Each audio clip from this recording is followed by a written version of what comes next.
नमस्कार, देवभूमि उत्तराखंड के इस खास बुलेटिन में आपका स्वागत है। मैं हूं आपके साथ ऋतु। बुलेटिन की शुरुआत करते हैं बड़े और अहम खबर के साथ। भराड़ीसैंण में विधानसभा सत्र खत्म होने के बाद देहरादून लौटने से पहले शुक्रवार सुबह अचानक सीएम धामी गैरसैंण के सामुदायिक स्वास्थ्य केंद्र पहुंच गए। सीएम धामी ने अस्पताल पहुंचकर वहां निरीक्षण किया। मुख्यमंत्री ने गैरसैंण के अस्पताल में दवाओं की उपलब्धता और मरीजों के लिए अन्य आवश्यक सुविधाओं की जानकारी ली।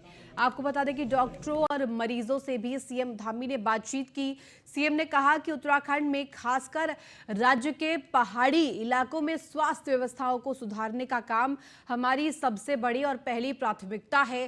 सीएम पुष्कर सिंह धामी ने कहा कि गैरसैंण में बन रहे 50 बेड के उप जिला चिकित्सालय के नए भवन का काम तेजी से चल रहा है। ये देखकर उनको अच्छा लगा। उन्होंने कार्रवाई एजेंसी को इसका निर्माण कार्य जल्द पूर्ण करने के निर्देश दिए हैं। मुख्यमंत्री ने कहा कि स्वास्थ्य सुविधाओं को बेहतर बनाने के लिए सरकार द्वारा लगातार प्रयास किया जा रहा है। राज्य के दुर्गम क्षेत्रों में स्वास्थ्य सुविधाओं को भी और मजबूत बनाने की दिशा में तेजी से कार्य हो रहा है। आयुष्मान योजना के तहत इस बार बजट में वृद्धि की गई है। इस योजना का लाभ सभी कार्ड धारकों को मिले, ये उनकी सरकार की प्राथमिकता है।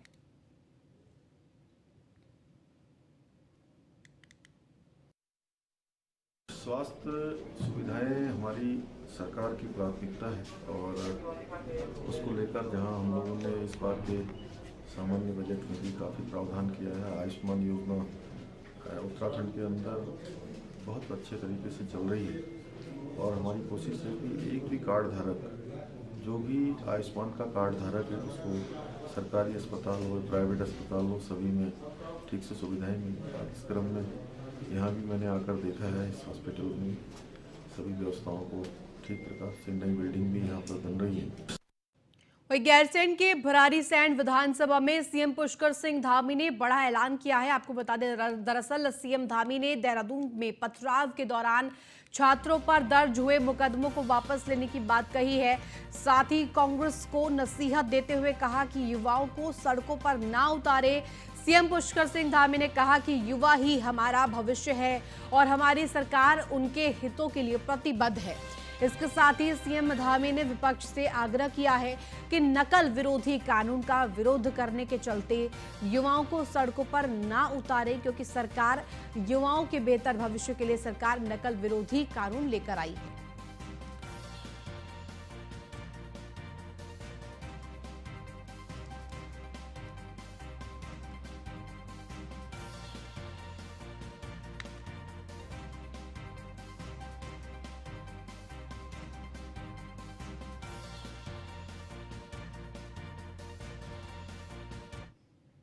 जो भी घटना हुई दुर्भाग्यपूर्ण थी और इसमें कुछ परीक्षाओं में भाग लेने वाले छात्र भी थे जिनके ऊपर मुकदमे दर्ज हुए। तो मैंने आज सदन में कहा कि जो भी बच्चे, जो भी हमारे भाई बहन उस में उनके ऊपर मुकदमे दर्ज हुए हैं और उनको किसी प्रतियोगी परीक्षाओं में आगे भाग लेना है, तो उनके सारे मुकदमे हम वापस लेंगे। वही बेरोजगार संघ ने मुख्यमंत्री पुष्कर सिंह धामी का आभार व्यक्त किया है। आपको बता दें कि मुख्यमंत्री पुष्कर सिंह धामी ने गुरुवार को सदन में बोलते हुए कहा कि देहरादून में युवाओं पर हुए लाठीचार्ज को दुर्भाग्यपूर्ण बताया था और बेरोजगारों पर दर्ज मुकदमे वापस लेने का भी ऐलान किया था। सीएम धामी ने इस बयान से युवाओं में उत्साह है। बेरोजगार संघ के अध्यक्ष बॉबी पवार ने मुख्यमंत्री का धन्यवाद व्यक्त किया है। साथ ही 9 तारीख को जो लाठीचार्ज हुआ, इसके पीछे का घटनाक्रम 8 तारीख की रात में जो कुछ भी घटा, इसकी भी मुख्यमंत्री विस्तृत जांच कराए, यह मुख्यमंत्री से बेरोजगार संघ की मांग है। विधानसभा सत्र में माननीय मुख्यमंत्री पुष्कर सिंह धामी जी ने लाठीचार्ज को दुर्भाग्यपूर्ण बताया। उससे हम यही अंदाज़ा लगा सकते हैं कि वास्तव में ये दुर्भाग्यपूर्ण घटना थी, जिस प्रकार से छात्रों पर बर्बरतापूर्वक लाठीचार्ज हुआ। और जब ये दुर्भाग्यपूर्ण था तो उसके बाद हम ये जान सकते हैं कि जो मुकदमे लगे थे वो भी मुकदमे फर्जी थे। मुख्यमंत्री जी ने एक अच्छा कदम उठाया कि उन फर्जी मुकदमों को वापस लेने का जो काम किया है, उसके लिए पूरा बेरोजगार संघ और पूरे बेरोजगार आप वही विधानसभा बजट सत्र के चौथे दिन सीएम धामी ने सदन के भीतर अपना वक्तव्य रखा। सीएम धामी ने उत्तराखंड में अमर शहीदों और आंदोलनकारियों को याद किया। मुख्यमंत्री धामी ने कहा कि नकल को लेकर तमाम तरह के नारे लगे, लेकिन सरकार ने इस पर कड़ा फैसला लिया है। करीब 60 लोगों को पेपर लीक मामले में गिरफ्तार किया गया है। देश का सबसे कड़ा कानून नकल विरोधी कानून बनाया गया है। कुछ लोग पर्दे के पीछे भी रहकर नकल करवाते थे, लिहाजा इसमें प्रावधान है कि ऐसे लोगों को भी कड़ी से कड़ी सजा दी जाएगी। नकल विरोधी कानून आने के बाद किसी भी परीक्षा में कोई नकल नहीं हुई है। पिछले 22 सालों में किसी ने नकल माफियाओं पर हाथ नहीं डाली, लेकिन बीजेपी सरकार ने ऐसा किया है। आप अपने भाषण में सीएम पुष्कर सिंह धामी ने कहा कि जिन तूफानों में लोगों के आशियाने उड़ जाते हैं, उस तूफान में हम अपने दिए जला जाते हैं। इस बीच नेता प्रतिपक्ष में चुटकी लेते हुए कहा कि नकल विरोधी कानून लाते लाते बहुत देर कर दी हुजूर।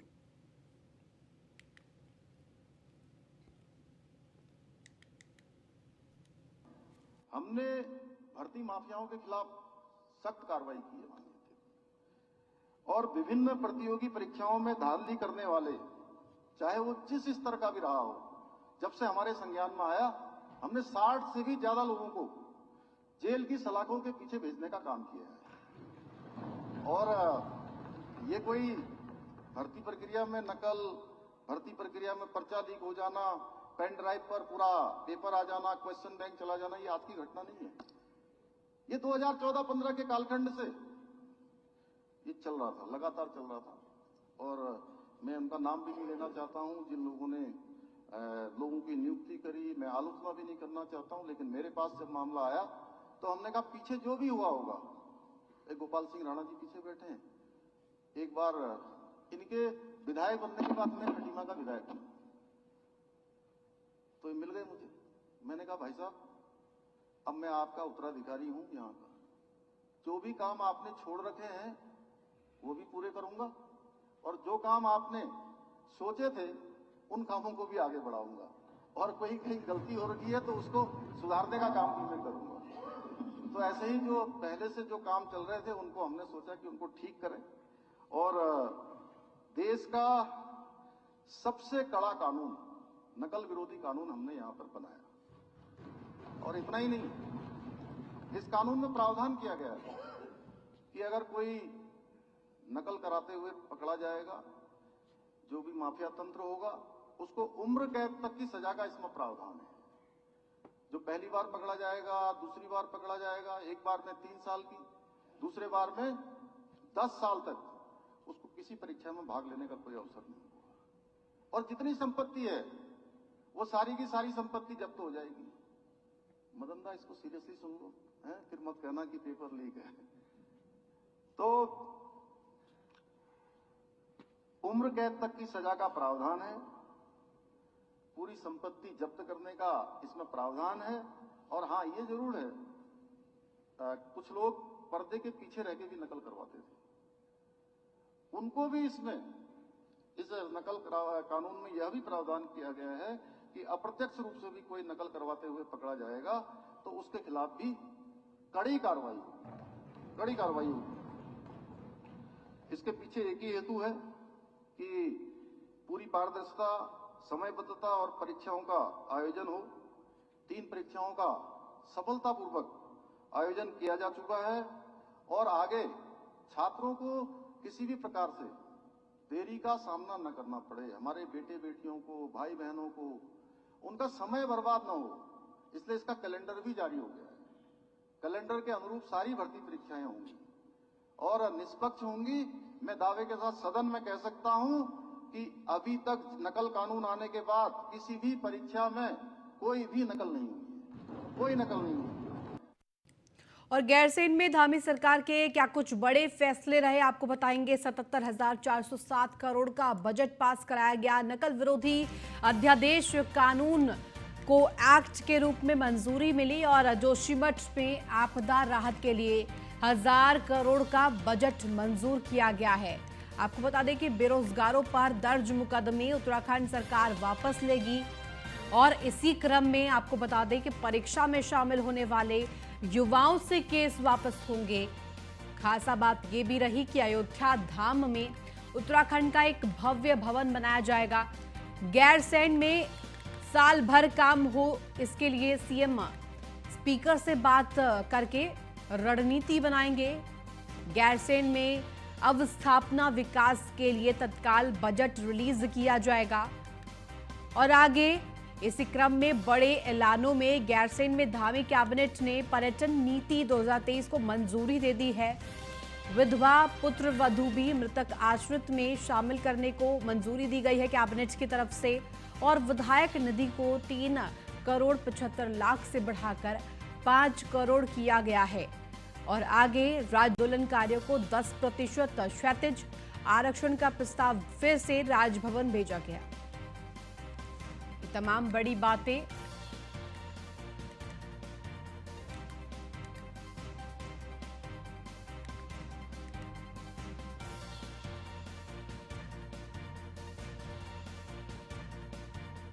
वही देहरादून स्थित राजेंद्र नगर में सड़कें खराब होने के चलते स्थानीय निवासियों को परेशानियों का सामना करना पड़ रहा है।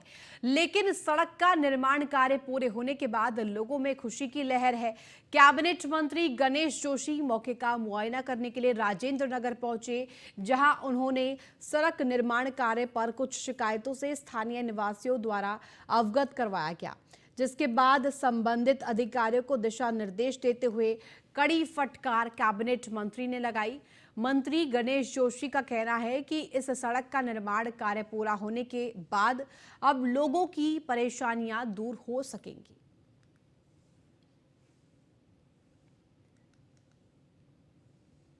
जो रिन्यूअल में सड़कें सेंक्शन मैंने किए हैं, उन सड़कों के उस क्रम में ये यहाँ की सड़कें बन रही हैं। मैं इनकी क्वालिटी चेक करने के लिए यहाँ पर मौके पर आया हूँ। एक आध जगह मुझे शिकायत मिली है, मैंने अधिकारी से निश्चित कर दिया है कि उसको ठीक करें, क्योंकि काम में क्वालिटी का होना बहुत ज़रूरी है। हॉट मिक्स प्लांट से सड़क बन रही है और शेष सड़कें शीघ्र बनाई जाएंगी, क्योंकि ये हमारी विधानसभा का एक बहुत सुंदर। वही देहरादून नगर निगम ने इस वर्ष 100% भवन कर वसूले जाने पर जोर दिया है। लगभग 25 ऐसे व्यावसायिक भवन निगम द्वारा चिन्हित किए गए हैं जिन्होंने भवन कर नहीं जमा किया है। साथ ही ऐसे भवन स्वामियों को निगम द्वारा नोटिस भी जारी किया गया है। हालांकि नोटिस मिलने के बाद कई भवन स्वामियों द्वारा भवन कर भरने की प्रक्रिया शुरू कर दी गई है, लेकिन अभी भी कुछ भवन ऐसे हैं जिनका कर अभी तक बकाया है। आपको बता दें कि नगर निगम की चिन्हित की गई लिस्ट में कई बड़े नाम जैसे कि विशाल मेगा मार्ट और होटल रेडियंस भी शामिल है। इसके साथ साथ आपको बता दें कि देहरादून नगर आयुक्त मनोज गोयल के अनुसार यदि इन सभी भवन स्वामियों द्वारा समय पर कर का भुगतान नहीं किया जाता तो नगर निगम इन भवनों को सील करने की कार्रवाई करेगा।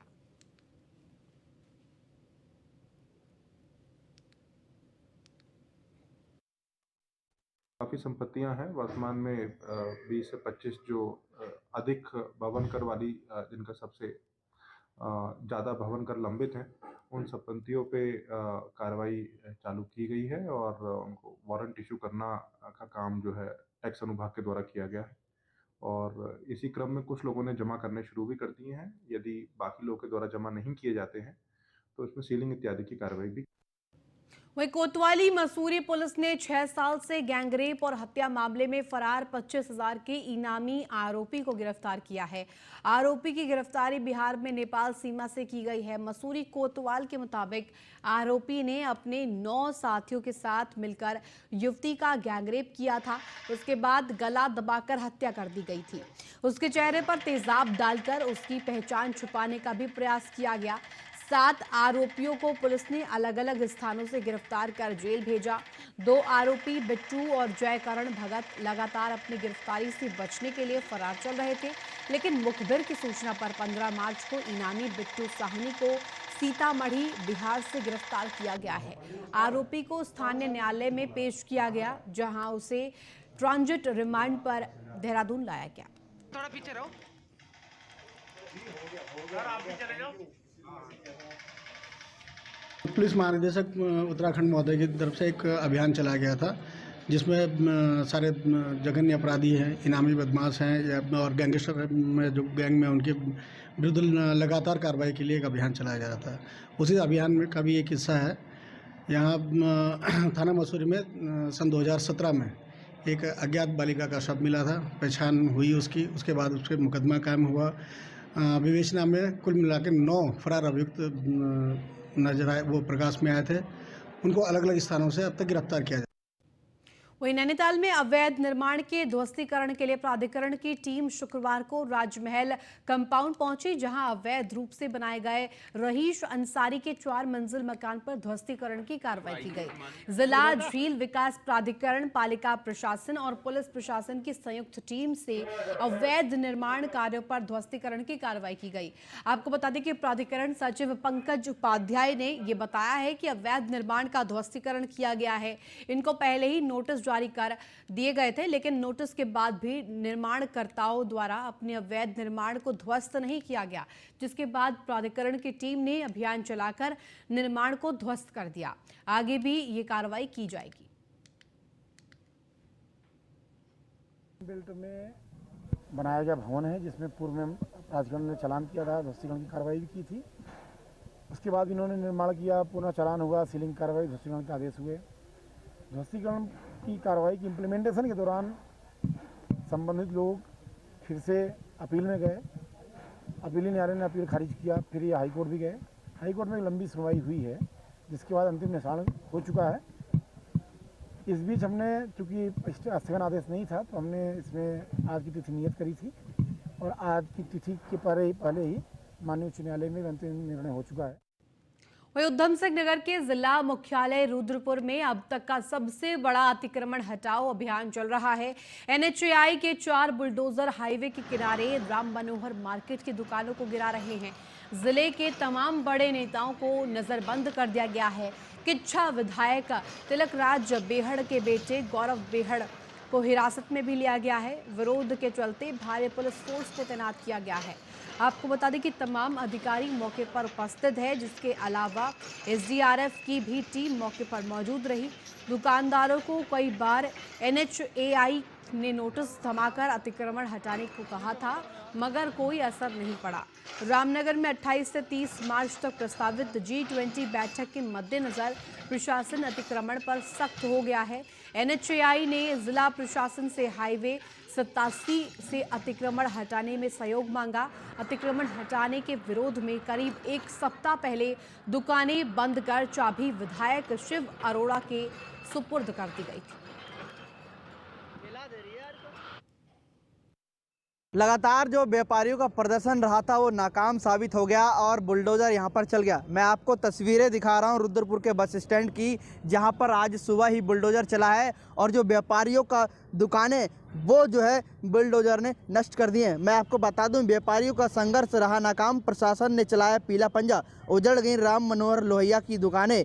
शहर स्थित राम मनोहर लोहिया मार्केट को लेकर व्यापारियों का संघर्ष नाकाम रहा। प्रशासन ने धारा 144 लगाकर राम मनोहर लोहिया को उजाड़ दिया है। रात 11 बजे दोबारा से अनाउंसमेंट किया गया था कि अपनी दुकानों से सामान निकाल लीजिए, अन्यथा इस पर बुलडोज़र चलेगा तो आपको कुछ नहीं मिल पाएगा। जिस तरीके से रात 2 बार मुनादी की गई, उसमें व्यापारियों में हड़कंप मच चुका। पूरी तरीके से जो है रात को ही ये दुकानें खाली कर दी गई और सुबह ही तड़के यहाँ पर पीला पंजा चल चुका है। और यहाँ पर बात करें पुलिस प्रशासन की, तो लगातार जो पुलिस प्रशासन का सुरक्षा और व्यवस्था में देखी जा रही है। लगातार जो NHAI के अधिकारी और कर्मचारी हैं वो भी लगातार यहाँ पर मौजूद हैं और जिस तरीके से जो दुकानें वो पूरी यहाँ से उजड़ चुकी हैं।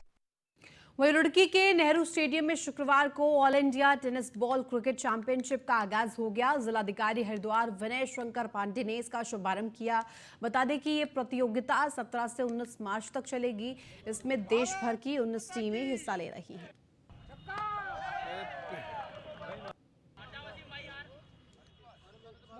जनपद हरिद्वार के लिए गौरव का विषय है कि all India tennis ball cricket championship की मेज़बानी हमारे हरिद्वार जनपद में रुड़की में हो रही है और आयोजन समिति के सभी सदस्यों को मैं हृदय से इसके लिए बधाई भी देता हूँ, आभार भी करता हूँ।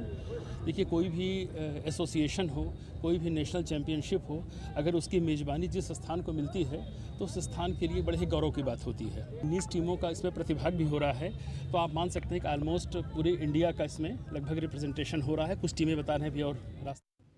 वही कोरोना काल में पौड़ी जिले के विभिन्न अस्पतालों और कोविड सेंटरों में अपनी सेवा देने वाले 147 कर्मचारियों को शासन के आदेश के बाद हटा दिया गया है। मुख्य चिकित्सा अधिकारी पौड़ी प्रवीण कुमार का कहना है कि शासन के आदेश के बाद कोरोना अवधि के बाद भी विभिन्न पदों पर जनपद पौड़ी में 147 कर्मचारियों को आउटसोर्सिंग एजेंसी के माध्यम से नियुक्ति दी गई थी। सितंबर माह में शासन ने इन कर्मचारियों को 15 मार्च तक सेवा देने के आदेश दिए थे, लेकिन अब इन सभी 147 कर्मचारियों की सेवाएं शासन के आदेश के बाद समाप्त कर दी गई है।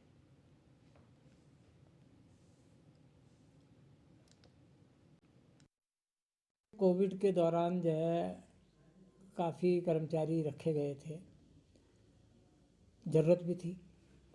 तो हालांकि कोविड तो समाप्त हो गया है, कोविड की समाप्ति के बाद भी लगातार इन लोगों को जो है एक्सटेंशन दिया जाता रहा था, और उसी कड़ी में जो है अभी फिर से इनका 14 तारीख को ये जो कॉन्ट्रैक्ट था ये ख़त्म हो गया था, तो ये सब हट गए हैं।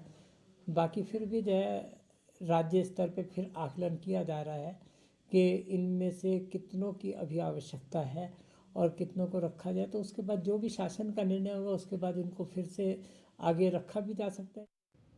वहीं कोटद्वार बेस चिकित्सालय प्रशासन ने भी 100 स्वास्थ्य कर्मियों की सेवा निरस्त कर बाहर का रास्ता दिखा दिया है। स्वास्थ्य सेवा देने वाले स्वास्थ्य कर्मियों का कहना है कि पिछले 6 माह का वेतन भी नहीं दिया गया, बिना कारण बताए सेवा समाप्त कर दी गई, जबकि कोटद्वार बेस अस्पताल में स्वास्थ्य कर्मियों की भारी कमी बनी हुई है। स्वास्थ्य कर्मी रोहित ने बताया कि 2022 में विभाग ने 6 माह तक स्वास्थ्य सेवा देने का वादा किया, जिसके बाद स्वास्थ्य विभाग में समायोजित करने की बात कही गई थी। शुरुआत से जब से कोरोना काल प्रारंभ हुआ था तब से प्रतिकूल परिस्थितियों में हमसे कार्य लिया गया। हमने पूर्ण रूप से अपना सेवा दान दिया है, परंतु जब भी अनुकूल परिस्थितियां आती है हमें ऐसे ही समय समय पर हमको बाहर निकाल दिया जाता है। अब हमारी मांगे हैं ऐसे समय समय पर थोड़े बहुत समय के लिए न रख के हमको हमारा समायोजन किया जाए, और जिससे कि कार्य भी बाधित ना हो। शुरुआत से जब से कोविड स्टार्ट हुआ है सर, हमें समय समय पर निकाल दिया जाता है और समय समय पर निकाल भी दिया जाता है, जिसकी वजह से हमारे रोज़गार की समस्या उत्पन्न हो रही है। पिछले सर अक्टूबर माह से और फिर हमें अक्टूबर माह में रखा गया था, जबकि मार्च में निकाल दिया गया है सर। उसके अकॉर्डिंग हमारी तनख्वाह भी नहीं आई है, सैलरी भी नहीं आई सर, जिसकी वजह से हमारे लिए बहुत बड़ी दिक्कतों का सामना करना पड़ रहा है सर। जब हमारा समायोजित की व्यवस्था प्रावधान हुआ था सर, उस समय लोगों ने बोला था, शासन ने बोला था कि आप लोगों को हम 6 माह के लिए रखते हैं, उसके बाद हम आप लोगों का समायोजित कर देंगे। लेकिन सर उसके अकॉर्डिंग हमारे पास न कोई ऐसा लेटर आया कि आप लोगों को दोबारा। तो इसी के साथ फिलहाल देवभूमि उत्तराखंड के इस खास बुलेटिन में बस इतना ही। आप देखते रहिए न्यूज़ 1 इंडिया।